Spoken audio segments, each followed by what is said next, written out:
Et bonjour à tous, bonjour à toutes, bienvenue dans ce numéro d'Avantinissa. On est très content de vous accueillir puisque la victoire revient à défaut du soleil sur la, sur la Côte d'Azur. Victoire 3-1 à Bollaert sur la pelouse du RC Lens. Il y a un succès large, inattendu peut-être, mais en tout cas qui fait du bien aux têtes, des joueurs certainement et des supporters déjà aussi, avant la trêve internationale qui s'annonce.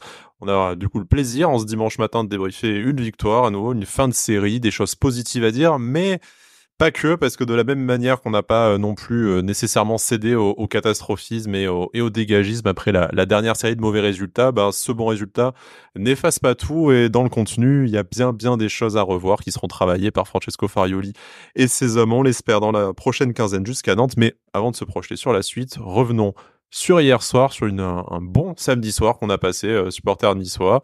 J'ai le plaisir pour ça déjà d'accueillir Jérémy. Salut Jérémy, comment vas-tu ? Salut Sky, salut à tous. Écoute, ça va bien. Ça faisait longtemps que j'avais pas débriefé une victoire au final parce que j'étais pas là contre Metz. Donc voilà, je suis Premier content débrief de de. victoire de l'année, bravo. Ouais, Ouais, c'est la première fois en 2024 et on est le 17 mars, ouais. Premier débrief de victoire, c'est. Non, je suis content. Voilà, comme tu l'as dit, un match pas parfait, mais on a revu certaines choses qui font plaisir quand même. Donc ravi d'en parler avec vous aujourd'hui.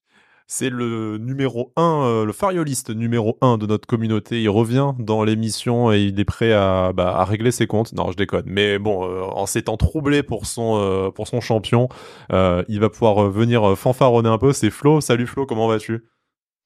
Salut Sky, écoute, ça va très bien, hein, le lendemain de victoire, donc ça fait plaisir, mais voilà, comme tu l'as dit, faut pas tout oublier. Voilà, bon, hein, de toute façon, si à tout moment tu fanfaronnes, je sors la carte doublée de Terem Mofi et on sera tous les deux dans la merde. Donc ne m'oblige pas à dégainer cette, cette carte-là. Donc voilà, victoire 3-1, un doublé de Terem Mofi, un but de Kefren Turam également, un match plein et c'est probablement l'aiglon du match de Mohamed Ali Chaud. Du coup, tous les joueurs sur lesquels on a bitché avec Torkel après le match face à Paris cette semaine, on va en parler de cette bonne performance, bonne performance statistiques pour certains. On va revenir après dans le contenu et vous nous direz après sur nos différents réseaux sociaux si vous êtes d'accord ou pas avec notre analyse comme d'habitude. Mais messieurs, commençons par le commencement. Le gym regagne avec un impact direct au classement. Alors bon, on enregistre avant les matchs du dimanche après-midi, donc il peut y avoir encore des petites influences au classement, mais l'OGC Nice est repassé quatrième, a doublé son adversaire du soir, hein, le RC Lens. On est revenu momentanément à 2 points du podium, 3 points de la deuxième place, sachant qu'il y a notamment un Brest-Lille qui se joue dans quelques heures, puisque le match est à 13h, qui va nous concerner directement pour savoir si on garde cette quatrième place ou si on s'éloigne de la deuxième. Enfin, voilà. Je vous laisserai faire les calculs. Je suis très mauvais à ça.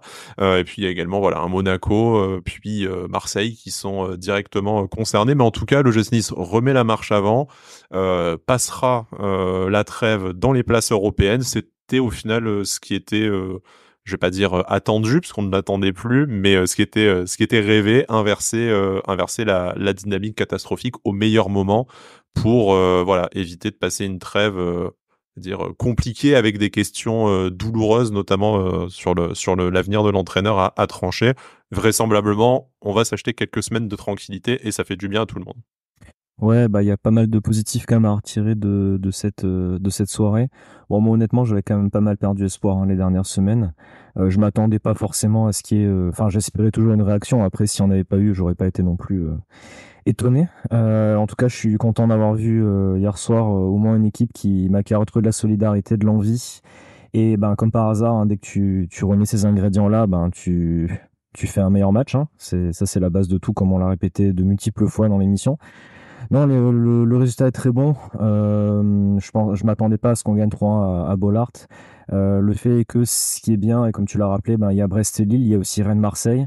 On va voir aussi Monaco-Lorient, même si bon, on a qu'un seul concurrent direct dans ce match-là, mais en tout cas, ce qui est bien, c'est qu'au moins on a pris les points alors qu'il y a Brest-Lille et Rennes-Marseille, donc on prend des points alors qu'il y a des confrontations entre des équipes qui jouent aussi l'Europe, donc ça c'est positif. Pour une fois, on va pas s'en plaindre.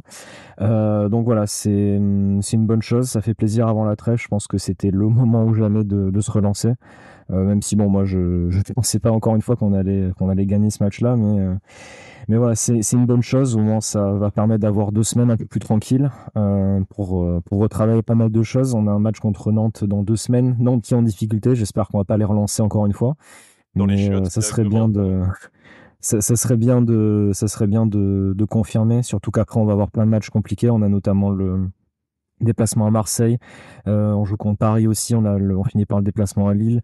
Donc là, il faut plus perdre de points. Il faut prendre ces points-là, continuer à en prendre. On se remet dans le bon wagon, on va dire. On repasse devant Lens, alors que si on perdait, là, il nous mettait, je sais plus combien, 5 points. Enfin, je me rappelle plus exactement combien ils ont de points. Je crois qu'on a qu'un point d'avance là. 5 Mais points voilà, d'avance et c'est on avait le risque ouais, que voilà. Marseille nous double. Enfin voilà, d'autres conséquences Ouais, voilà. funestes. Donc au moins on se remet dans le bon wagon. On arrête la série négative. Tout le monde reprend un peu de confiance. Donc ça fait du bien aux têtes, surtout. Donc bon, on verra la fin de saison, on verra à la fin, mais au moins il y a eu cette réaction et c'est déjà une très bonne chose qu'il y ait eu cette réaction de la part de l'équipe. Ces derniers jours, il y a eu ce petit déplacement en Belgique. J'ai l'impression que ça fait beaucoup de bien. Tout le monde a retrouvé les valeurs qui ont fait nos forces en début de saison. Je pense Donc, que je pense donc que c'est déjà je pense que un très bon point. Fabrice Bocquet leur a dit si vous gagnez pas Bollard, je vous laisse là en Belgique. Ils ont tous flippé et du coup voilà. C'est non, un très beau pays la Belgique. Je plaisante. Jérémy, tu fais bien de rappeler également que Lorient n'est pas un concurrent à l'Europe pour l'OGC Nice, hein, parce que les supporters de Lorientais se sont égarés l'année dernière au moment du mercato. Étude aussi Régis Lebris, mais pourquoi il irait chez un de nos concurrents? Voilà. Maintenant vous savez pourquoi tous vos joueurs ont envie de venir chez nous. Bref. Flo, on a passé notamment dans notre commu des jours sombres hein, à s'interroger sur l'avenir de Francesco Farioli. Officiellement, le dossier n'était pas ouvert au club. Après, hein, on n'est pas dupe. Quand tu as besoin de rassurer, enfin de conforter publiquement un entraîneur, en général, ça pue un peu. Donc bon, on va pas s'inventer des infos ou d'être dans la tête de notre directeur sportif. On ne sait pas si la tête de Francesco Farioli était immédiatement menacée en cas de défaite à Bollaert, mais en tout cas la situation aurait été très très compliquée comme l'a rappelé statistiquement Jérémy. Là forcément ça va beaucoup mieux, surtout que bon il y a les buts, il y a un groupe qui semble en plus s'être reformé notamment à la mi-temps du match face à Paris au Parc des Princes mercredi. Là très clairement on respire plus et on rentrera dans le détail dans quelques instants. On a aussi revu un peu ce que c'était la patte de jeu de Francesco Farioli. On a pas revu le fariolisme acte 1, en fait, au final de notre phase aller. Là, il y a tout pour remettre un bon coup de collier sur la dernière partie de saison et espérer que derrière, tu décroches la qualification européenne qui était annoncée en début de saison. Oui, oui, tout à fait. Ouais, je pense que ces dernières semaines, la frustration a pris, un peu le pas sur, le recul. Moi, le premier par moment. Ce Je qui est pense légitime, que hein, nous, enfin, on s'inclut dedans en tant que supporter. C'est normal de rager quand tu vois que ton équipe n'avance pas. tout à fait, mais en fait, je pense on se voyait déjà, peut-être en Ligue des Champions avant même la fin des débats. Sauf que, beh, quand on regarde les équipes concurrentes, à part Brest qui fait son petit parcours de chemin, toutes les équipes ont connu une grosse période de crise. On a eu Lille en début de saison, on a eu Monaco autour de Noël, on a eu Rennes en début de saison, Marseille en Lens début de aussi. saison, Lens, et ils n'ont pas tous changé d'entraîneur. Je veux dire, à un moment donné, le problème à Nice, c'est que dès qu'il y a une série négative, on veut tout changer, on veut tout détruire et après il faut à chaque fois tout reconstruire et tout le temps l'année d'après, on parle d'année de transition et moi, cette année de transition, j'en ai un peu ras-le-bol, voilà. J'aimerais plus que mon équipe joue en transition, mais Oui. les années de transition, franchement, j'en ai vraiment, ras-le-bol et du coup, c'est pour ça que moi personnellement, je suis contre un départ de Francesco Farioli. Alors je dis pas que c'est l'entraîneur parfait, bien évidemment. On a des choses à lui reprocher, notamment sur ses changements et on pourra en revenir aussi, Oh oui. après pour ses changements face à Lens. Il a beaucoup de choses à apprendre encore, comme le fait que 3 numéros 9 dans le football ne sont pas compatibles sur une ligne d'attaque, comme, jouer sans numéro 6 contre Clermont, même si c'est Clermont et ben, à un moment donné, si tu pas de récupérateur, les ballons, quand tu dois courir 80 mètres avec le ballon, c'est pas pareil que d'en courir 40, c'est pas les mêmes efforts. C'est plein de petits détails qui font que, voilà, c'est le deuxième entraîneur le plus jeune de la ligue après Will Smith. À un moment donné, voilà, je sais pas pourquoi je dis Will Smith. Excusez-moi, c'est pas un Reprends. podcast cinéma, hein, vous êtes au même endroit. Non. Non, non, Will Steele, c'est le dimanche matin, Sky, là, tu m'as pris au dépourvu. Et voilà, il est en train d'apprendre. Alors c'est peut-être pas le moment d'apprendre parce que c'est le moment où il faut aller chercher une place européenne. Mais voilà, moi j'en veux beaucoup plus à certains joueurs ces dernières semaines dans leur implication. Avec le recul, je pense que au final, c'était même pas un problème d'implication, c'est juste que quand tu as la tête dans le seau, ben, tous les petits efforts en plus que tu dois faire, tous les petits volumes de courses que tu dois faire en plus, ben, c'est un peu plus difficile. Voilà, ça traîne un peu plus dans les pattes, du coup, tu es un peu moins bien en pressing, tu es un peu plus loin en marquage et voilà, on a un club où ben, dès qu'en termes d'intensité, on descend un peu, on n'a pas la marge pour pouvoir se permettre de baisser ça. Mais je pense qu'en fait, il y a pas de problème d'implication des joueurs, il y a pas de problème d'implication du coach.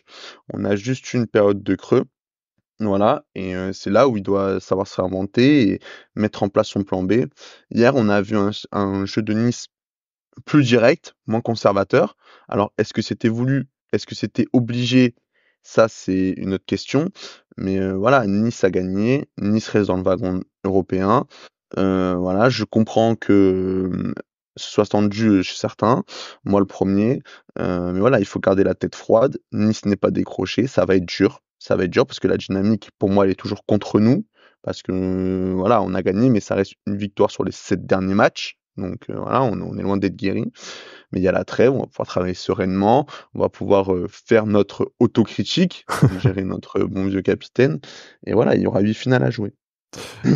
Voilà, on a encore le temps, 8 finales à jouer comme tu le dis. Après, au final, oui, le scénario de la saison est rageant parce que tu as longtemps été deuxième et tu avais une marge de points. J'ai pas tous les chiffres en tête, mais même sur Lyon, sur qui tu as 9 points, tu avais plus de 20 points d'avance. Ça fait mal au cœur d'être obligé de regarder dans le rétroviseur sur certaines équipes. Après, que à la 25e, enfin 26e journée, du coup, pour nous, tu te retrouves à la lutte pour les places européennes avec Monaco, Lille et Lens et même on peut inclure Marseille dedans.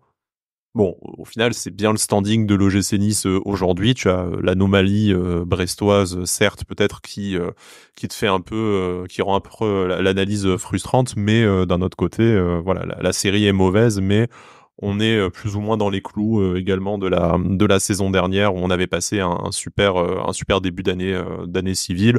Jusque là, on est, je pense, dans les objectifs qui étaient fixés, même si vous l'avez dit tous les deux, on a quand même plutôt droit à l'erreur maintenant. Il va falloir, avec une série de matchs extrêmement compliqués, notamment, et des concurrents à l'Europe qui s'annoncent, prendre un maximum de points si on veut terminer dans les bonnes places en fin de saison. Mais je sais qu'on est déjà très très projeté sur la suite. Faudra un peu patienter avec la trêve internationale, hein, du coup dans les 2 prochaines semaines. Mais pour ce match face à Lens, hein, vous avez parlé vous avez parlé de transition, vous avez parlé d'une équipe un peu plus concernée. Je pense que c'est le principal enseignement à retenir de cette rencontre. Maintenant, je trouve quand même qu'il y a quelque chose alors je vais pas dire qu'il fausse l'analyse parce que encore fallait-il en profiter.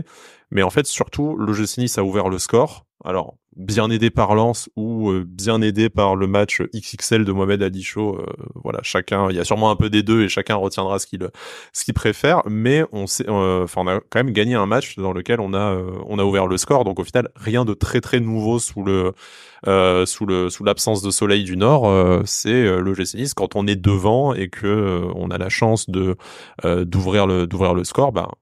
On prend des points alors que on n'a toujours pas eu la démonstration de l'inverse malheureusement. Du coup, commençons par cette première période où commençons par le 11 peut-être déjà parce que pour une fois j'en ai pas parlé. On va passer rapidement dessus parce que je pense qu'il n'y a pas grand chose à dire dessus, si ce n'est la titularisation de Mohamed Ali Chaud. Du coup, on attaque avec Terem Moffi et Jérémy Boguin, milieu de terrain Morgan Sanson, Pablo Rosario, Kefren Turam et une défense assez classique en l'absence de Melvin Barr, du coup remplacé par Romain Perrault, Lotomba, Todibo, Dante et le Vengeur masqué, Marcin Bulka. Donc voilà, super match de Mohamed Ali Chaud, comme je le disais.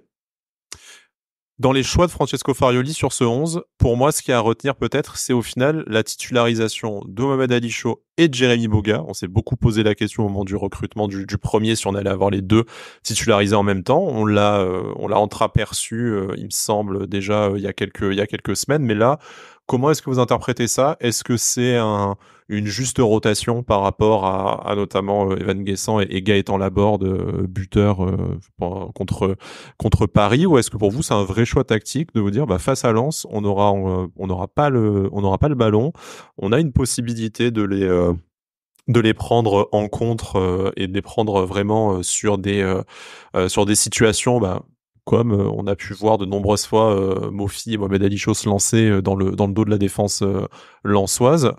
Enfin, voilà, comment est-ce que vous interprétez ce choix au final qui celui-là s'est révélé majoritairement payant? Plus tactique, je dirais, parce que comme tu l'as dit, ouais, je pense que on s'attendait pas à avoir beaucoup le ballon, comme on a eu notamment en seconde période où on a quasiment fait que subir, à part les 5 minutes où on a mis les deux buts, hein, mais on a fait quasiment que subir le jeu de possession de Lens, on va dire. Donc je pense que c'était plus tactique. Après, effectivement, il y avait aussi cette rotation parce que Guessant et Laborde avaient joué à Paris. Mais je pense que voilà, le but était de partir rapidement en contre et de jouer en transition, ce qui a plutôt bien fonctionné la plupart du temps parce que la grosse différence aussi, hier, c'est certes, on a été beaucoup plus réaliste, mais je trouve qu'à chaque fois qu'on a apporté le ballon dans le camp adverse, on a quasiment à chaque fois été dangereux, quoi. Donc ça, c'était plutôt positif. Après, sur le reste de la composition, j'ai pas grand chose à dire. Voilà, Perrault qui a remplacé Barre et qui a fait un très bon match, je trouve. Enfin, un bon match dans l'ensemble. Et après, voilà, je voulais quand même revenir sur la titularisation de Pablo Rosario, qui a fait un excellent match. Ça va prendre, Bon, des fois, il a fait quelques, on en voilà, parlera mais individuellement. en tout cas, après, sur la compo, j'ai pas d'autres choses à dire. C'était une compo qui, sur le papier, était bien. Mais voilà, j'ai pas trop d'autres choses à dire.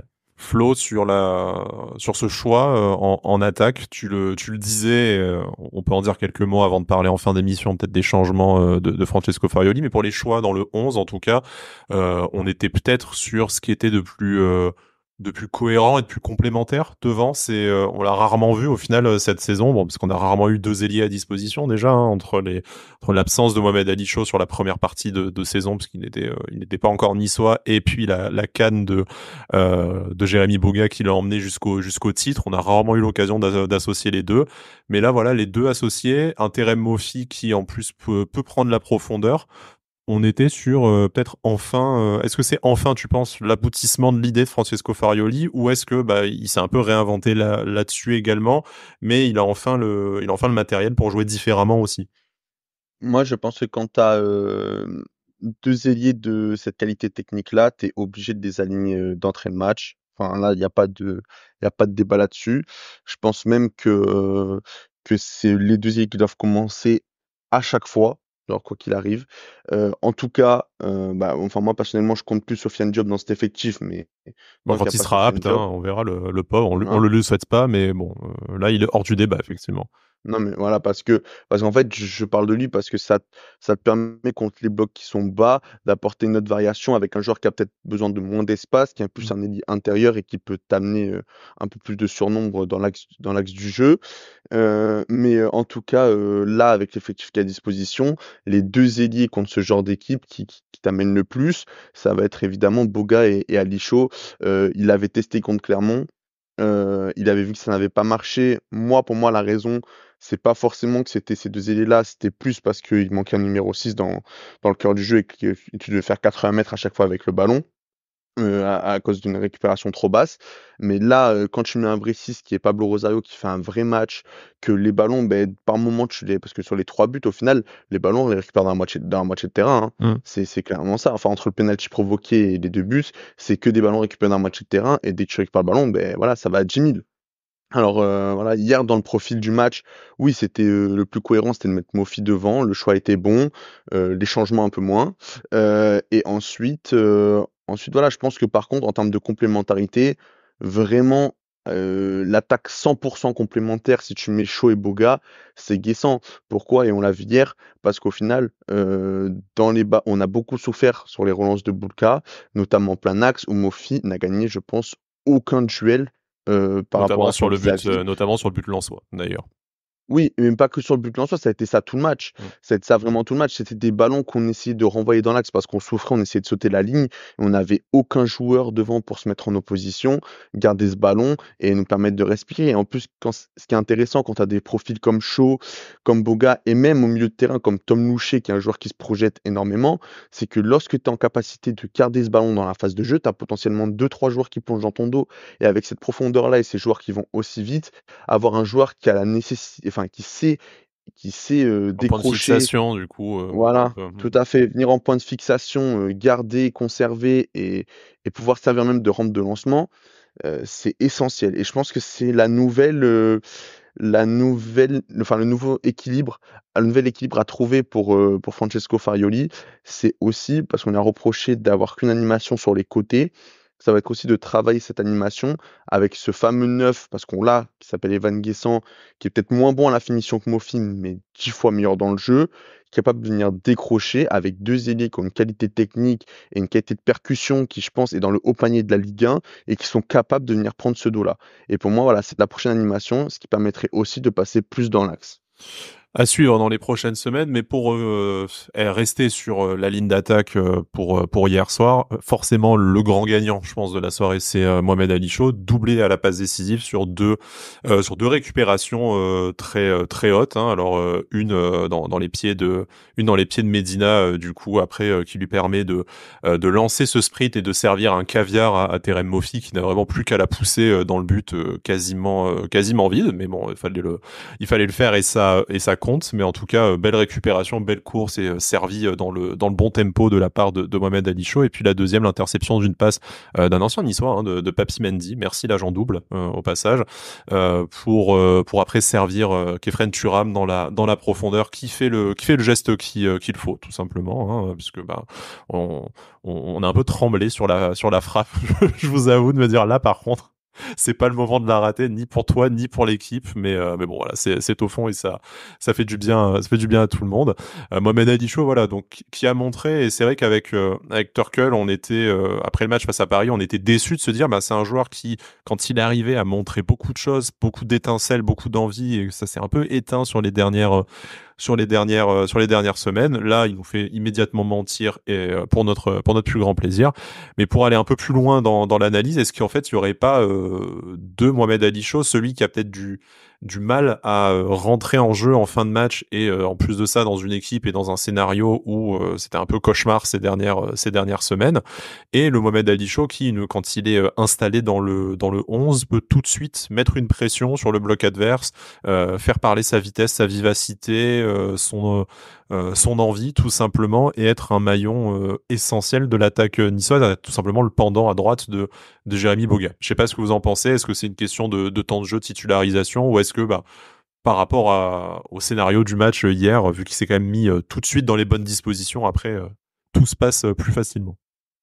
Mis à part contre Clermont, à chaque match où il a été titulaire, il a été bon. Donc pour moi, le constat, il a été là. Et à chaque fois, il a été soit décisif, soit avec un peu plus de réussite, il aurait pu l'être, parce qu'il a été très très bon contre Montpellier en Coupe de France. À Bordeaux en Coupe de France et contre Lyon, il était pas loin d'être décisif aussi. Là encore hier soir, il fait un très bon match. À chaque fois qu'il est titulaire, je trouve qu'il apporte beaucoup de fraîcheur, beaucoup d'envie, beaucoup de qualité technique, de percussion. Ce qu'on n'avait pas forcément, mis à part avec Jérémy Boga, donc ça fait beaucoup de bien de l'avoir. Après voilà, les entrées en jeu, c'est quand même autre chose. Pour l'instant, il a un peu de mal, je trouve, à chaque fois qu'il doit remplacer un autre joueur en cours de match. En tout cas, hier soir, moi je trouve que son match est très très bon. L'action qu'il fait sur le premier but, certes, il y a une erreur de Medina, mais il fait le pressing dès le début de l'action, il se pose pas de questions, il va mettre le pressing, il fait ce qu'il faut. La passe, elle est très très bonne. Et pareil sur le deuxième but, parce que les deux passes décisives peuvent paraître simples, mais il faut la donner dans le bon tempo avec le bon dosage. À chaque fois, il a fait parfaitement. Donc c'est un joueur qui est encore très jeune, certes, mais qui quand même depuis qu'il est arrivé, je trouve, montre de très bonnes choses en peu de temps. Donc après voilà, il va falloir corriger un peu les entrées en jeu, mais je trouve que à chaque fois qu'il est titulaire, comme j'ai dit, mis à part Clermont, c'est très bien ce qu'il montre. Donc j'espère continuer à le voir titulaire, parce que je trouve qu'avoir justement Jérémy Boga à gauche, qui encore je trouve un petit peu inconstant, parce que bon, hier soir on l'a pas trop vu non plus, hein, mais voilà, qui est quand même toujours capable de faire beaucoup de différence. Et Mohamed Aïcho à droite, je pense qu'on a vraiment deux ailiers qui sont capables de faire de belles choses et qui peuvent vraiment être décisifs pour la fin de saison. Donc pour moi, comme j'avais dit, très content de le voir chez nous, et très content de ce qu'il montre, en tout cas quand il est titulaire, et notamment hier soir. Flo, la principale interrogation sur Mohamed Ali Chaud, c'était par rapport à Gaëtan Laborde, sa capacité à répéter les efforts, notamment défensifs. Alors, on verra s'il est amené à être titulaire sur les 8 derniers matchs qui nous séparent de la fin de saison, s'il a cette capacité d'enchaîner comme là Gaëtan Laborde. Mais en tout cas, sur cette volonté et cette capacité, au moins sur 90 minutes, à faire à répéter les efforts défensifs et à bien participer à boucher son couloir. Là, et c'est pas la première fois qu'on se fait la réflexion, hein, parce que on l'a vu sur de précédentes titularisations. Encore une fois, il a pas laissé passer grand chose sur son couloir. Il a été d'un soutien défensif très précieux. Moi, j'avais l'image d'un jeune joueur qui avait d'immenses qualités d'explosivité, d'immenses qualités offensives. Et en fait, je découvre avec son arrivée à Nice que il est beaucoup plus complet et à un très jeune âge que ce à quoi je m'attendais, et que on va dire toute la complétude du poste d'ailier qui est certes d'apporter ce déséquilibre devant, et c'est surtout pour ça qu'on l'a recruté, mais en fait même sur l'apport défensif, au final je trouve qu'il n'a pas grand chose à envier à un Gaëtan Laborde. Bah, de toute façon, s'il a quelque chose à envier à Gaëtan Laborde en ce moment, il a rien à faire dans le football professionnel, le garçon. Mais bon, ça, c'est un avis personnel. Ensuite, Mohamed Ali Chaud, c'est un joueur qui est déjà sa 3e ou 4e saison professionnelle, du haut de ses 19 ans. C'est un joueur qui a déjà une saison en Ligue 1, qui a connu la Liga, la Coupe d'Europe. Donc, il a quand même un pédigré. Moi, ça m'avait fortement étonné qu'on arrive à arracher Mohamed Ali Chaud pour seulement 10 millions. Pour moi, c'est de l'ordre du braquage. Voilà. Donc ça, ouais, c'est mon premier avis. C'est le prix qu'on a payé Miziane, hein, pour faire une comparaison. On se rappelle. Voilà. Tout à fait. Ensuite, et pour 2 millions de plus, t'as eu Ensoki. Donc voilà. Ah, la souffrance. Voilà, donc ensuite, au niveau de son match, faut savoir qu'en plus il avait un sacré client, c'était Frankowski. Il a rendu fou tout le match. Voilà, il est dans la capacité à répéter les efforts. Il défend beaucoup. Quand il attaque, c'est un super contre-attaquant. Il n'a pas peur d'aller jouer les 1 contre 1. Franchement, le ballon qu'il m'a Mofi sur le premier but, c'est pas une simple passe, hein. C'est une passe dans un intervalle entre le gardien et le défenseur central qui permet à Mofi de juste la pousser au fond. C'est un geste qui est pas du tout facile à réaliser. Non, parce qu'on voit que Mofi lui rendre l'appareil, ça a été plus compliqué. Mais voilà, ça a été beaucoup de sang-froid. Et franchement, elle était pas simple. Il la réalise parfaitement bien. Et puis moi, ce que j'aime bien chez Mohamed Ali Chaud, c'est qu'il n'est pas dans la réaction, il est dans l'action. Par exemple, sur le premier but, sa récupération sur Medina, la passe n'est même pas sortie du pied du milieu de terrain, il a déjà lancé son pressing. Il avait déjà vu cette passe. Et c'est ça ce qui nous manquait ces dernières semaines. Je comprenais pas d'ailleurs, donc quand je dis que Fayoli n'est pas exempt de tout reproche, je comprenais pas d'ailleurs dans ses choix des dernières semaines que Mohamed Ali Chaud ait beaucoup moins de temps de jeu. Donc voilà, il prouve que c'est un joueur qui doit être dans ce 11 de départ, qui doit avoir de la continuité, c'est normal, il a seulement 19 ans. Et je pense qu'il peut apporter beaucoup à l'OGC Nice. Tout à l'heure, tu disais, est-ce qu'il est capable de faire ses efforts pendant 90 minutes et de les répéter?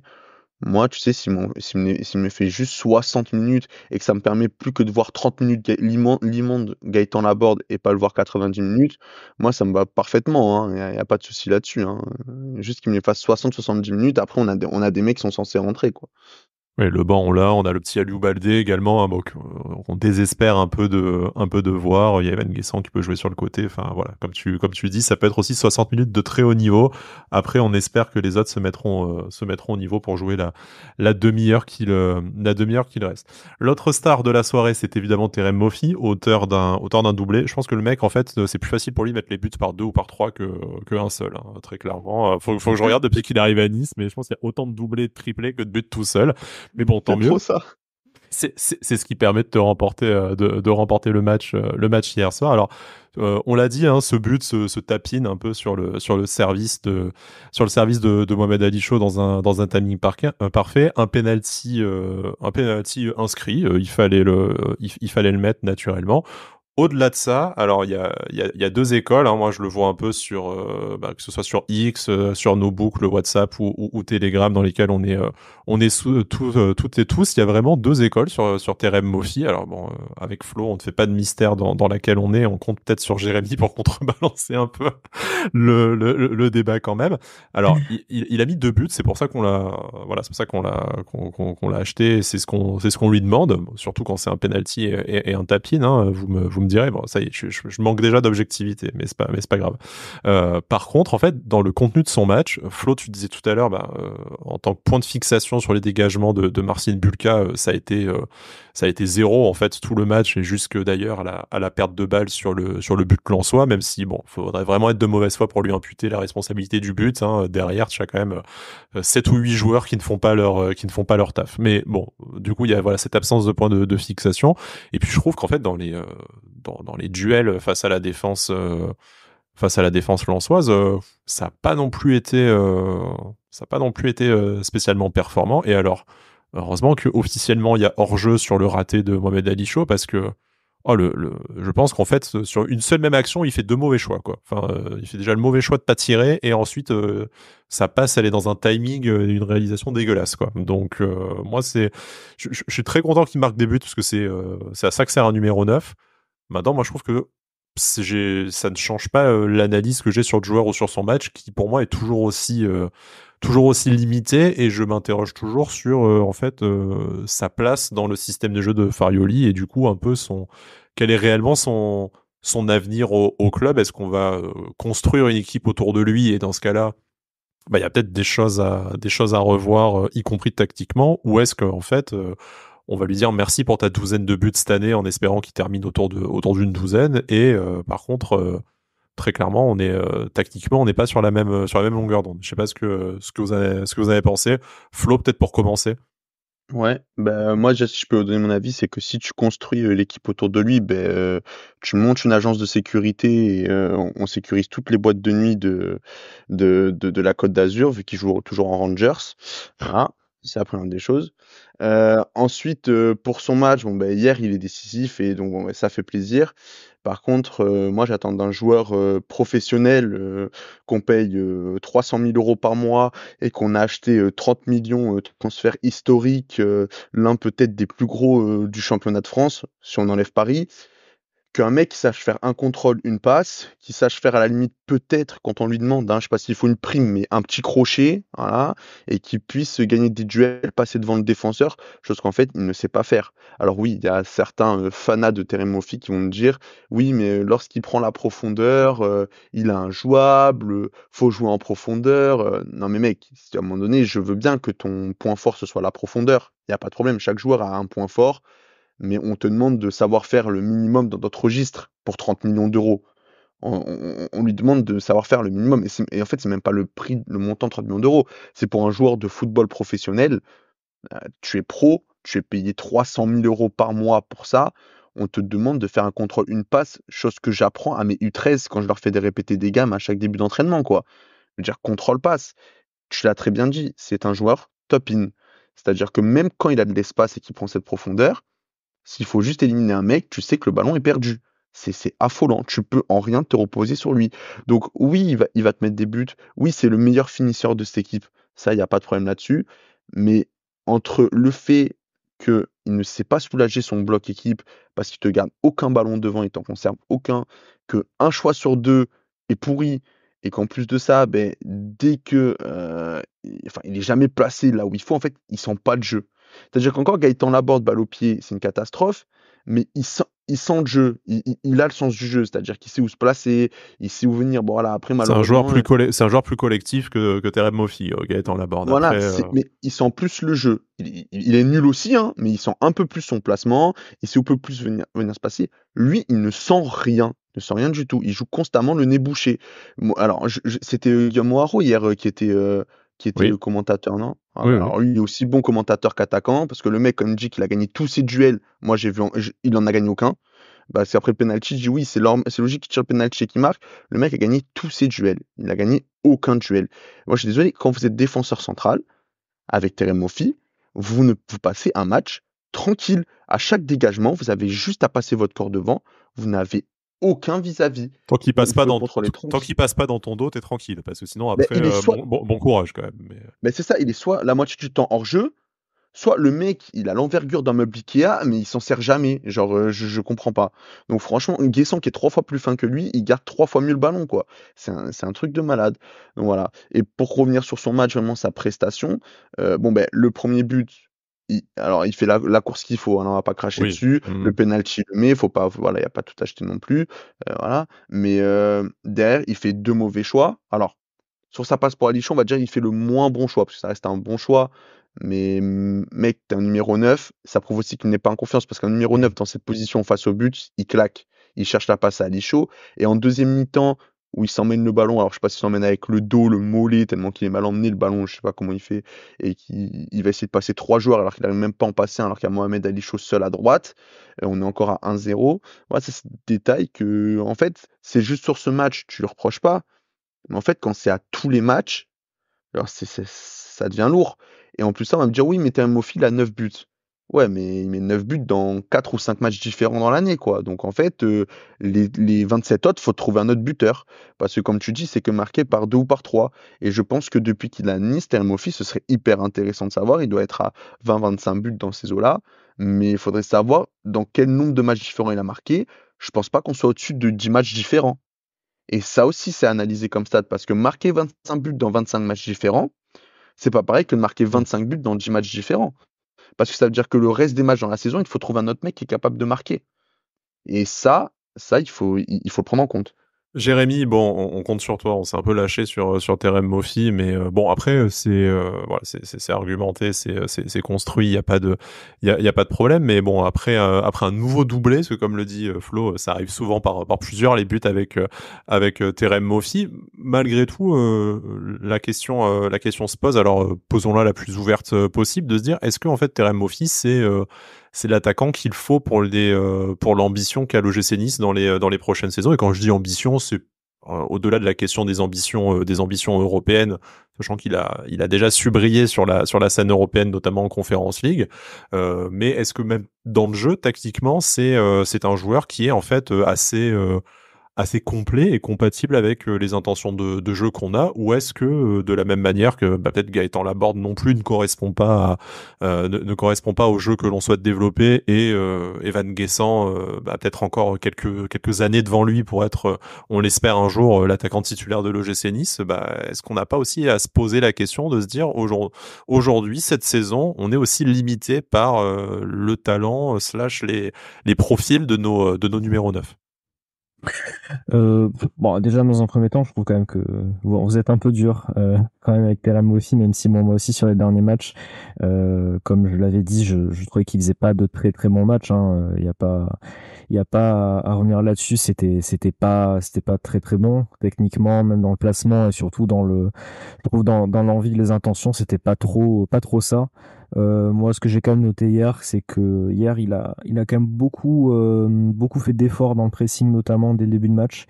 Il y avait quand même, comme pour le reste de l'équipe, beaucoup plus d'envie et beaucoup plus de grinta. Donc ça, déjà, c'était une bonne chose. Après, oui, il a des défauts, carences. Techniquement, il n'a pas fait un excellent match encore hier soir, ça c'est évident. Par contre, je trouve quand même que, ok, peut-être alors il a pas perdu tous ses duels quand même, hein, il en a quand même gagné quelques-uns, j'en ai quelques-uns en tête, notamment en première mi-temps. Je trouve quand même que par son pressing, notamment avec Shaw, il a mis en difficulté quand même la défense. Après, oui, il y a des choses qui vont pas, mais c'est pas non plus un des joueurs que j'avais dans le viseur ces derniers temps, ou à cause de lui que ça marchait pas. Sur les derniers matchs, il a quand même mis 3 buts, hein. Il y a aussi le but à Toulouse qui est certes chanceux, mais il est bien placé, il est là au bon moment.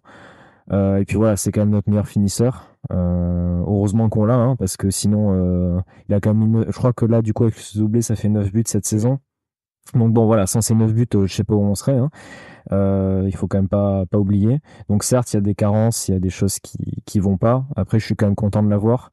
Après, le système de jeu, tout ça, non, pour l'instant, c'est pas sur l'ensemble de la saison. Ce que l'on voit de Francesco Farioli, c'est pas forcément ce qui lui correspond à lui. Après, moi, je trouve que hier soir, justement, vu qu'on a plus joué en transition, on a plus joué en contre, ça lui correspondait beaucoup mieux. Après, oui, bon, il y a le penalty, certes, mais sur le premier but, notamment, on voit que ça lui, bon, il a juste à au fond, ok, mais il est présent, il se passe bien, il est là où il faut. C'était un match qui lui correspondait un peu plus et où, notamment, on l'a beaucoup vu. Il y a pas mal de matchs, on l'avait pas vu du tout. Clermont, Toulouse, enfin, ces matchs-là, Toulouse, oui, Toulouse, ouais. Enfin, ces matchs-là, on l'avait pas trop vus. Là, quand même, hier soir, je trouve qu'il a été beaucoup plus présent. Après, voilà, certes, il y avait techniquement beaucoup de soucis encore.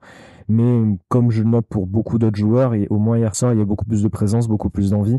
Et ça, c'est quand même bien. Et après, non, encore une fois, si le débat Guessant-Mofi, moi, je suis content d'avoir les deux. Enfin, je préfère avoir deux attaquants qui n'ont pas forcément le même profil. Dans le jeu, je préfère Evan Guessant. Aussi, je trouve qu'il est quand même très, très complet. Mais voilà, si on pouvait avoir le jeu d'Evan Guessant et la finition de Même Terem pour Mofi, moi, ça serait parfait, quoi. bah, on Ça espère, serait parfait. on Ouais, espère qu'Evan Guessant la développera dans les prochaines saisons. En ouais. tout cas, Par je pense contre, que, j'ai une double question pour Jérémy, si tu permets, bien sûr. Sky. Parce que c'est intéressant ce que tu dis, et je suis d'accord avec toi sur beaucoup de points. Moi juste ce que je reproche, c'est que, comment dire, bah, hier, enfin, je sais pas ce que tu en as pensé, moi j'ai trouvé que notre bloc était trop bas et qu'on a beaucoup subi et qu'on aurait pu gêner plus les Lensois si on avait un bloc médian, parce que hier on était clairement le trois quarts du temps en bloc bas. Euh, et je sais pas si tu es d'accord, mais quand tu subis autant et que par moment tu sautes la ligne et que tu n'as aucun moyen de pouvoir te soulager en gardant le ballon un cran plus haut, parce que tu n'as pas ce numéro 9 capable de juste à un moment donné de faire un contrôle poitrine, te la garder, de faire remonter ton bloc. Mais moi je pense que hier, et je sais pas si tu es d'accord, mais je pense que hier, la physionomie du match où tu te retrouves acculé sur ton but, on va dire 1 heure sur les 90 minutes, c'est aussi parce que Mofi n'est pas en capacité de se positionner devant son vis-à-vis, de garder un peu ce ballon et de permettre à tout le bloc de remonter. Et que tu sais constamment que si tu fais sauter la ligne et que tu vas balancer, tu vas essayer de trouver un peu plus long, et bien dans tous les cas, ça va constamment revenir. Et j'ai l'impression que ça, à un moment donné, ça a ses limites. Ça, c'est ma première question. Et ma seconde, c'est, moi j'entends qu'on fasse une équipe en transition pour Terem Moffi et pour permettre à OGC Nice de gagner plus de matchs. Mais est-ce que tu peux ambitionner de jouer les premières places du championnat sans avoir le contrôle du match, sans avoir un minimum de maîtrise, sans avoir un minimum de football de possession? Et on le voit très bien que dès qu'on met ce football en place, c'est comme si on jouait à 10 devant. Voilà, c'est mes deux questions. Donc, est-ce qu'on peut du coup jouer avec un Terem Moffi les hauts de tableau, parce qu'à un moment donné, le football de transition, ça a ses limites pour le haut niveau. Et, et est-ce que aussi, c'est pas aussi à cause de lui que hier, tu as ton bloc qui est aussi bas que tu es en incapacité de respirer un minimum? Et Sky, je vais répondre aussi, quoi. Jérémy. Question sur le jeu de haut but, certes, c'est pas quelque chose, je trouve. Enfin, c'est quelque chose dans lequel j'attends plus de lui, ça c'est sûr. Je trouve que Yann Guessant est largement meilleur là-dessus, et c'est pour ça que notamment j'aurais plutôt fait rentrer Guessant en numéro 9 quand il est rentré hier soir. Mais ça, on va y revenir. Je trouve que oui, c'est quelque chose qu'il fait de temps en temps, mais qu'il faut qu'il fasse de manière plus constante. Et hier soir, notamment en fin de match, ça nous aurait un peu plus aidé. Je pense, donc ça, je te rejoins là-dessus. Après, sur l'aspect de transition, là où je te rejoins, c'est que certes, on a besoin pour un joueur qui est venu quand même pour, bon, certes pour un gros transfert, mais pour un joueur qu'on attend autant, je pense que sur les autres aspects de son jeu, il doit vraiment progresser. Après, justement, c'est là où le fait d'avoir plusieurs joueurs offensifs avec des profils différents est important et qu'en fonction de l'adversaire, tu changes aussi un peu ton système et tu changes aussi les joueurs. Donc ça me choquerait pas de dire bah oui, tu joues en certains matchs en transition quand il le faut avec les joueurs qu'il faut et tu joues avec un jeu de possession par exemple quand il le faut face à d'autres adversaires. Après avoir un seul système de jeu. et avoir une seule manière de faire. Il y a d'autres équipes dans le championnat les années passées qui l'ont fait. Je pense par exemple au Monaco de Leonardo Jardim, c'était pas magnifique à voir et c'était souvent la même chose, mais c'était très efficace. Et il y avait pas non plus, enfin, j'avais pas l'impression qu'il y avait beaucoup de systèmes de jeu, beaucoup de joueurs différents pour apporter différentes choses. Donc voilà, ça dépend un peu de la construction d'effectifs aussi, quoi. Je suis d'accord avec toi, mais le Monaco de Jardim ou même l'OM de Elie Bob quoi, ben ça fait qu'une saison, quoi. Ça en fait pas 2 ou 3. C'est une saison, c'est un coup et puis après ça s'éteint. À voir pour l'avenir de Terem Moffi, en tout cas l'avenir tactique déjà, voir s'ils se font dans ce que Francesco Farioli souhaite mettre en place dans les prochaines années, puisque on se repose à nouveau la question de se projeter avec Francesco Farioli grâce à la victoire de, de Nice 3-1 hier. Voilà, on est encore une fois pas dans la tête des dirigeants, mais bon, pour l'instant le Nice à l'heure où on enregistre est toujours 4e. On va peut-être essayer de capitaliser sur le fait que enfin on va avoir un entraîneur plus qu'une saison. Ça serait bien un peu de stabilité, mais bon, ça doit se mériter avec des résultats du coup à l'issue de la 34e journée.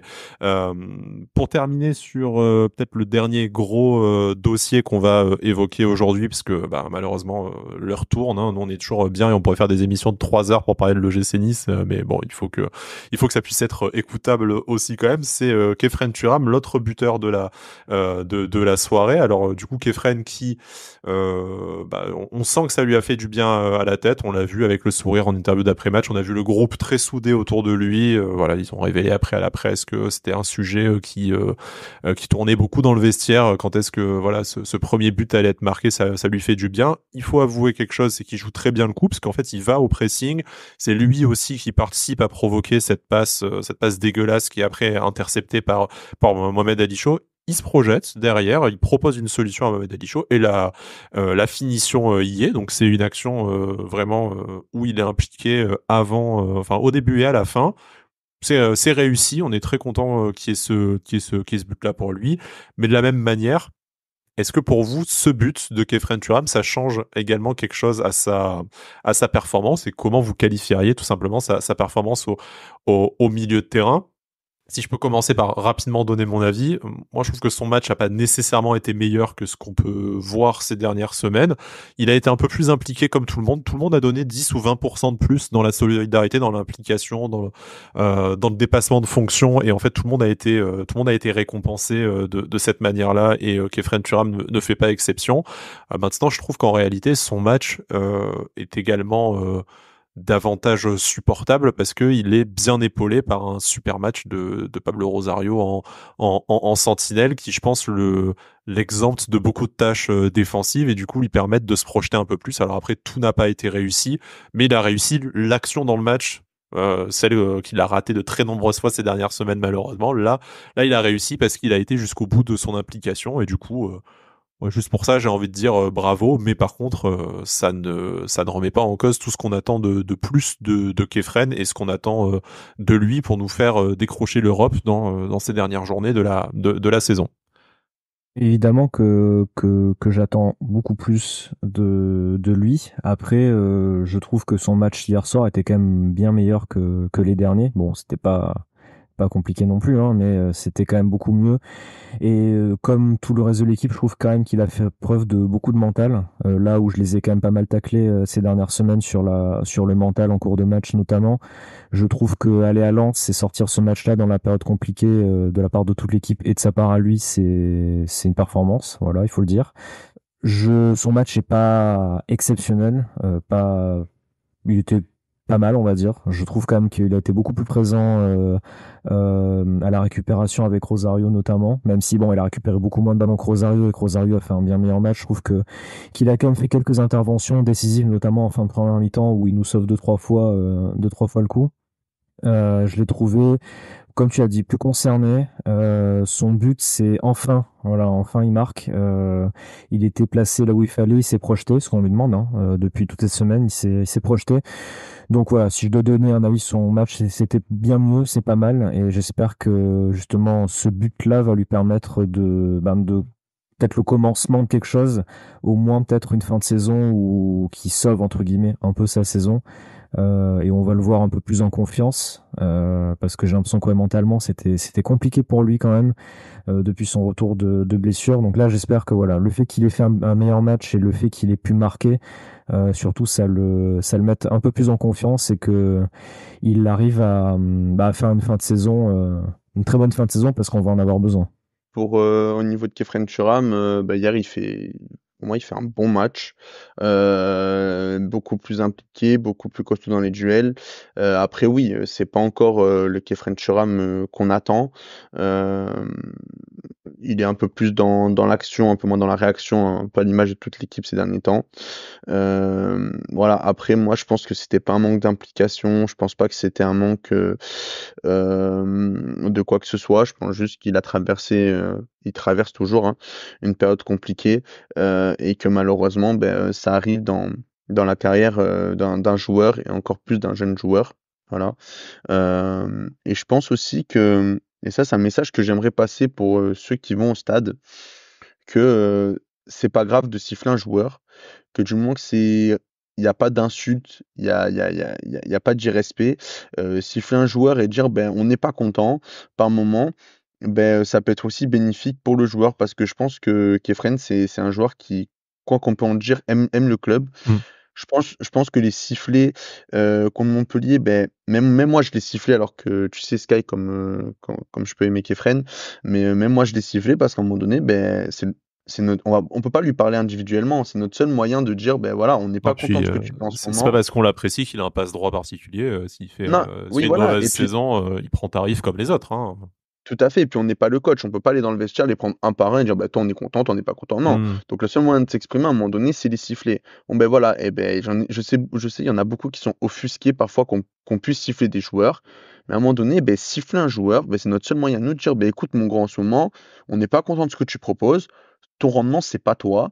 Et voilà, et on le voit, alors je sais pas si c'est un lien, je pense peut-être même pas, mais rien que de dire, bon, écoute, mon grand, là, les mecs qui, depuis 4 ans, ils sont derrière toi, ils te vénèrent, t'es l'un des chouchous du public. Et là, mec, on n'est pas content et il va falloir que tu montres autre chose parce que juste prendre le poteau de corner dès qu'on gagne, mettre le maillot de notre joueur et faire le fanfaron devant la BSN, bon, c'est pas ça qui va faire qu'à un moment donné, t'es adoré du public. C'est aussi ce que tu donnes sur le terrain, ce que tu rends pour le club. Et voilà, 2 matchs après, il marque et on le sent dans sa célébration. On sent que pour lui, c'est une libération. Mm. On sent que ça lui fait du bien. On sent que ça fait du bien à tout un groupe. Et c'est quelque chose que, voilà, voilà. Contre Paris, moi, je trouve pas. Moi, je trouve qu'on est dur contre lui, contre Paris, parce que, ok, il est fautif sur un but. Euh, mais il a essayé.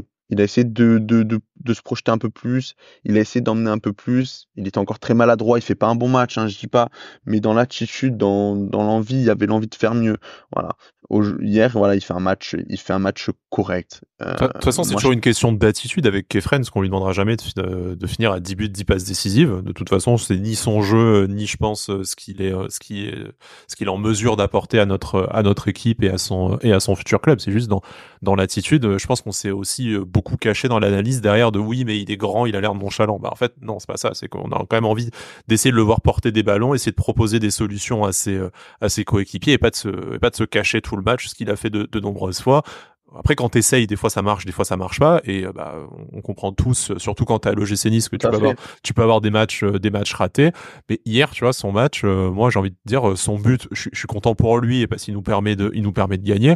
Mais pour moi, c'est anecdotique dans la performance de Kefren. Tu vois, Mais, parce que ce que j'ai aimé, c'est qu'en fait, il s'est projeté, il a proposé des choses. Tout n'a pas, comme tu dis, hein, son match, il est somme toute correct, hein, il est pas exceptionnel. Mais en attendant, si Kefren Turam, encore une fois, j'enlève le but, hein, avait toujours fait cette saison cette proposition-là, je pense que tu n'aurais jamais entendu de siffler en réalité. Hein. non, mais tout à C'est fait, juste c'est ça. le minimum qu'on lui demande, c'est pas de marquer un but par match, c'est d'être disponible pour ses coéquipiers et d'en vouloir, déjà même pour lui en premier lieu, d'en vouloir un peu plus dans ce qu'il Mais, propose. mais c'est aussi pour ça qu'au passage, et je trouve le débat parallèle est intéressant, de dire aux gens qui vont au stade, ben, arrêtez de toujours soutenir pour soutenir.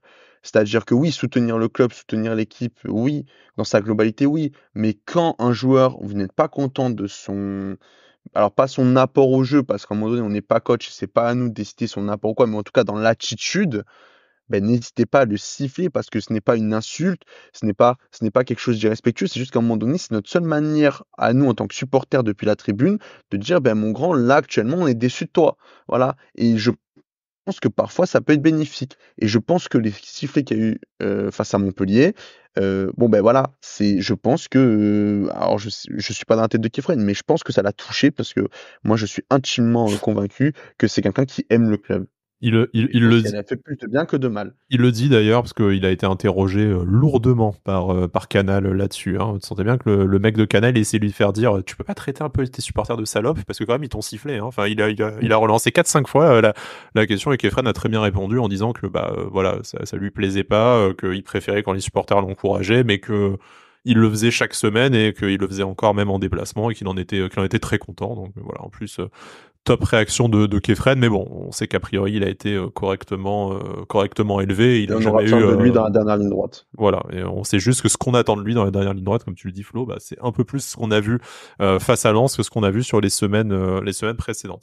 On arrive dans les 5 dernières minutes de l'émission. Je voudrais quand même qu'on dise quelques mots. Alors, hop, je vais squeezer un sujet, mais on va quand même dire quelques mots sur les changements de Francesco Farioli, parce que je pense que l'analyse serait pas tout à fait complète si on n'en parlait pas. Donc, du coup, des changements. Bon, il y a de changements forcés avec la blessure de Morgan Sanson hein, dès la demi-heure de jeu, mais bon, ça, on ne va pas nécessairement lui imputer. Puis on est content d'avoir vu Tom Loucher rentrer sur le terrain, même si on l'a au final assez peu vu. Non, c'est déjà le double changement à l'heure de jeu où tu sors Jérémy Boga et Mohamed Ali Chaud pour faire rentrer Evan Guessant et Gaëtan Laborde. Alors, bon, avec un succès limité, bon, on va dire que tu gagnes au final, donc l'entraîneur a raison. Mais par contre, sur le jeu, on sent quand même que la machine a bien commencé à dérailler à ce moment-là. En tout cas, à titre personnel, je trouve que ça a un peu coincé là. Je pense que son idée, c'était de se dire, je mène 2-0, j'ai besoin de profils un peu plus dans la conservation du ballon que dans la transition, et je peux comprendre pourquoi. Alors bon, Guessant, on l'a dit très largement, même si c'est pas la place de Terem Moffi, mais on a expliqué pourquoi, pour avoir un point de fixation aussi notamment, et Gaëtan Laborde qui supposément est peut-être un peu plus à l'aise, voilà, dans bloquer son couloir et conserver la balle que Mohamed Ali Chaud. Je suis pas sûr que ce soit vu au final sur le terrain, mais dans l'idée, je peux concevoir.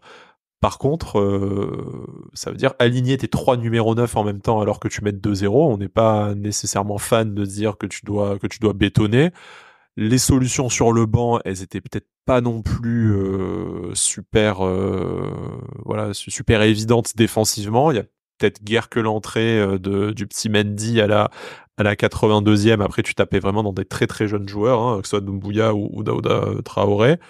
Voilà, qu'est-ce que vous en avez pensé? Est-ce que ces changements étaient nécessaires? Est-ce qu'ils s'expliquent par le manque de dispo que tu avais sur le banc, sur des profils défensifs? Et bon, au final, sans conséquence, mais ça participe à l'interrogation qu'on a ces dernières semaines sur le coaching de notre entraîneur. Ouais, moi ça m'a un peu étonné. Alors par exemple que dans ce genre de match-là, tu fasses rentrer Laborde à la place de Boga ou de Shaw.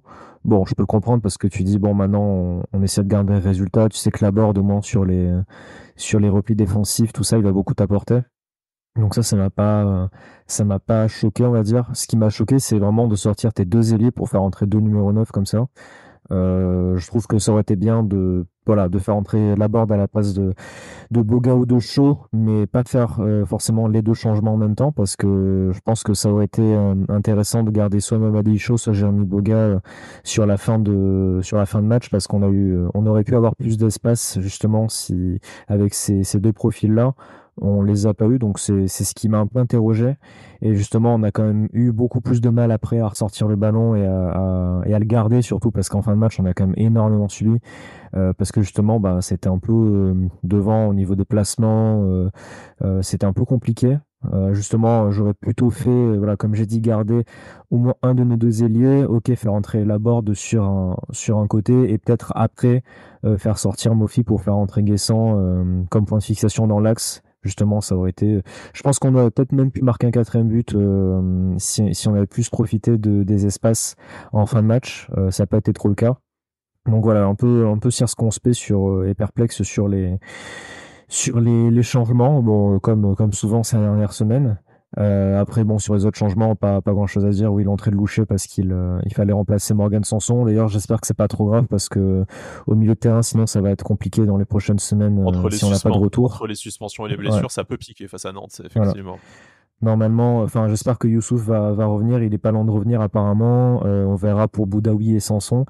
Et après, bon, c'était bien de voir un peu Antoine Mendy qui a un tout petit peu de temps de jeu cette semaine, donc c'est toujours bien. Mais voilà, c'est vrai que ces changements sur la ligne offensive m'ont posé comme question. Je vois pas trop quel était le but de faire ce double changement-là. En tout cas, je suis pas vraiment en accord, mais bon, au final, ça nous a pas porté préjudice, donc ça va. Flo, est-ce que tu as une explication plus poussée à nous proposer? Ben, alors moi, l'explication, je l'ai, mais c'est pas le choix que j'aurais fait. C'est déjà pour moi le changement de Bogas, c'est bah, tout simplement parce qu'il fait un match plutôt discret. Enfin, je pense qu'on est tous Oui, d'accord pour dire que on l'a pas vraiment à son vu. meilleur match. Voilà, bon après est-ce qu'il en avait l'opportunité? Parce que c'est vrai que le jeu penchait beaucoup plus à droite, ça aussi, enfin, voilà. Donc, on voit qu'il y a un manque d'apport. Je pense aussi que, beh, il a fait un gros match contre Paris, donc il en avait un peu dans les jambes un peu moins dans les jambes aussi, donc et puis en plus de ça, il fallait, commencer à aider Perraud qui n'a pas l'habitude de jouer 90 minutes et qui en plus est un joueur qui fait beaucoup plus de courses qu'un Melvin Barr, vu qu'il apporte aussi plus offensivement. Donc je pense que le premier choix, c'était pour, ramener un peu de fraîcheur sur le côté gauche et aider Romain Perraud, qui d'ailleurs a fait un excellent match, Mhm. au passage. Donc voilà. Et pour moi, le deuxième changement, c'est parce qu'à mon avis, mais c'est ça où je peux en vouloir à Farioli, c'est ch c'est concrètement le changement où tu te dis avant le match: «Écoute mon grand, tu me fais 60 minutes à fond», en parlant d'Ali Chaud, et puis à l'heure de jeu, je te le sors parce qu'on sait que tu es pas capable forcément de faire 90 dans les jambes. Puis Gaëtan, il viendra il viendra faire les 30 dernières minutes. Je pense que c'est plus un choix comme ça. Il y avait aussi cette volonté, je pense, de bloquer le couloir. Fin de match parce que Laborde, bah, voilà, a cette faculté de savoir très bien bloquer son couloir. Et du coup, voilà, je pense que c'est les deux choix, qu'a décidé de faire, Farioli, que moi personnellement je n'aurais pas fait. Et quand tu dis au début de ta question, il y avait que 3 numéros 9 dans cette fin de match, c'est compliqué. Bah, en fait, avec 3 numéros 9 tout court en temps normal, c'est compliqué. Il a essayé les 3 numéros 9 à Clermont en fin de match, il s'est rien passé. Il a essayé, 3 numéros 9, je sais plus si c'est à Toulouse ou contre Montpellier, en fin de match aussi, ça ne passe pas. Enfin, 3 numéros 9, en plus ces 3 profils-là, ça ne va pas du tout ensemble, et c'est un peu le débat qu'on pouvait avoir à un moment donné avec Terem Moffi: quand tu es numéro 9, tu es pas capable de jouer ailier. Voilà. Oui. C'est pas parce que tu fais 2 performances où tu es un peu meilleur, ailier, que tu es un ailier. Non, il y a des ailiers qui existent pour ça, et d'ailleurs on le voit entre nos 2 vrais ailiers, qui sont Mohamed Ali Chaud et Jérémy Boga, et quand tu mets un numéro 9 ailier, tu sens la différence d'apport qui est quand même considérable. Donc non, voilà, pour moi, c'était un coaching raté à ce niveau-là, et je pense même que s'il y en a 2 des 3 qui doivent sortir, c'est Mofi, Boga, et tu dois laisser Ali Chaud. Mm. Tu dois laisser Ali Chaud. Pour moi, tu dois mettre Guessa en 9, et puis, excuse-moi, mais si à 3-0, tu fais pas rentrer le petit Baldé Ouais, dans un match où le mec ne va jamais rentrer, en fait, quoi. voilà, et tu sais que tu vas avoir de l'espace et qu'il y a des autoroutes devant, tu le fais rentrer quand? Mm. Hein? C'est l'interrogation de toute façon depuis le début de saison sur son temps de jeu. Messieurs, une belle victoire qu'on peut fêter enfin, hein, pour Jérémy, il le rappelait, hein, c'est son premier débrief de victoire de l'année 2024 dans l'émission quand même. Prochaine rencontre face à Nantes, il y a la trêve internationale d'abord. On espère que que le gym confirmera sa reprise de la marche en avant, en tout cas pour aller chercher lors de ces 8 finales une place européenne. Hein, c'est tout ce qu'on attend. De toute façon, l'objectif initial de début de saison, c'est celui-là, mais ça fait du bien à la tête. On va pouvoir profiter du football international maintenant, l'esprit un peu plus tranquille, même si nos joueurs sont un peu plus indirectement concernés que d'habitude. Mais bon, c'est peut-être pas plus mal. Ils reviendront pas blessés comme ça de cette façon. Jérémy, Flo, merci de m'avoir accompagné. La suite des débats, c'est de toute façon sur nos réseaux sociaux, hein, sur Instagram, sur X, partout, comme vous le savez, sur notre chaîne YouTube. N'hésitez pas. Et puis, si jamais vous voulez venir dans l'émission, je vous rappelle que comme Jérémy, comme Flo, les places sont toujours disponibles. N'hésitez pas. On vous souhaite du coup une très bonne journée. Appréciez l'écoute de cette émission. On vous remercie pour votre fidélité et on vous dit à très vite. D'ici là, Issa Nissa. Issa Missa.